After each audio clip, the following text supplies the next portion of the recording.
నేను కొత్తగా వచ్చాను, రెగ్యులర్ టీచర్ని. అయితే మా ప్రిన్సిపల్ మేడం వాళ్ళ ఫాదర్ ఐసీలో ఉండడం వల్ల మేడం లీవ్ మీద ఊరెళ్ళారు.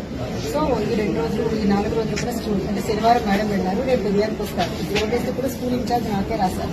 నేను కూడా లేట్ నైట్ 9:15కి 8:30కి అట్లా ఎవరో ఒక టీచర్స్ అయితే ఒక 2-3 మన క్యాంపస్ లో ఉంటారు. డ్యూటీ టీచర్స్ ఉంటారు, స్టడీ టీచర్స్ ఉంటారు, తర్వాత వార్డెన్ మేడం ఉంటారు. అంటే వార్డెన్ అంటే భోజనం పెట్టేది కాపలా కాదు. తర్వాత పీటీ మేడం ఉంటారు, అటెండర్ ఉంటారు, అందరూ క్యాంపస్ లోనే ఉంటారు.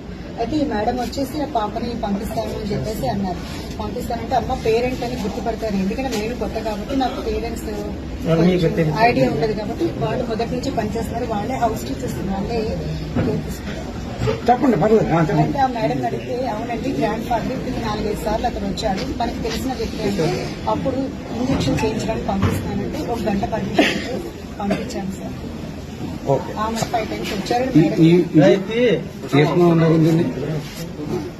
ఇదే విధంగా 4 times తీసుకెళ్ళాడు. మేడం కూడా చూసారు, డైరెక్ట్ మేడం దగ్గరికి వచ్చి అడిగి వెళ్ళారు.